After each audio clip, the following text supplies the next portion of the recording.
today, now. So thank you all for coming out and showing Governor Cuomo that you, the people, will not stand idly by and have your constitutional rights stripped away. Make no mistake, this is an unprecedented, deliberate attack on our Second Amendment rights. Right. Governor Cuomo has said that we are the minority around New York State. Yes, those of us who value the wisdom of our founding fathers and the foresight they had in putting the right to bear arms in our Constitution and Bill of Rights. Samuel Adams, a tireless fighter for our revolution, once said of our struggle, "It does not take a majority to prevail, but rather a tireless minority keen on setting brush fires of freedom in the minds of men." Yeah. That is why we hold these rallies. And that is why we are going to repeal this horrible, unconstitutional bill. We look to history and have learned from our founding fathers and those great men that valued liberty. And what history shows us is that when a corrupt leader seeks to limit your rights,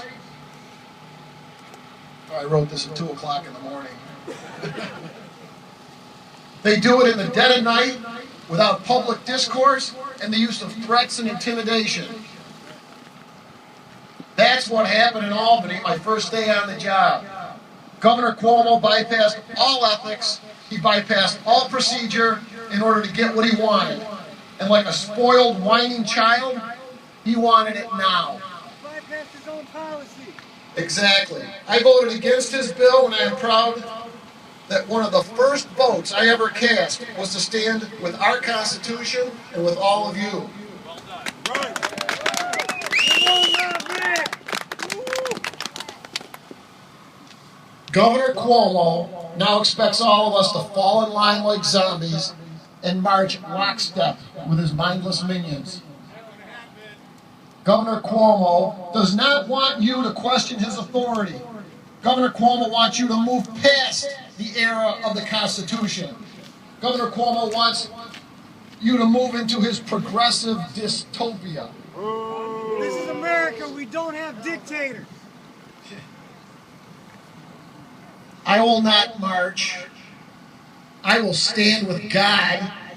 I will stand with the Constitution, and I will stand with you. Will you stand with me? Yeah! He did not count on all of us valuing a right he knows nothing about. He has never faced an opposition so irate, so tireless, so determined. He has so rarely been opposed and so rarely been questioned that he has lost track of what being an elected official means. He is not our father. He is not our king. He works for us. We have the power to push back against him. I am thankful that those brave men fired the shot heard around the world at Lexington and Concord. They not only gave birth to the revolution and started the experiment known as America, but they also showed us why the Second Amendment exists. It has never been about and never will be about hunting. It is about protecting yourself. It is about protecting your family. It is about protecting your children from threats, From tyranny. be they from criminals or, in the worst case scenario, protection from our own government.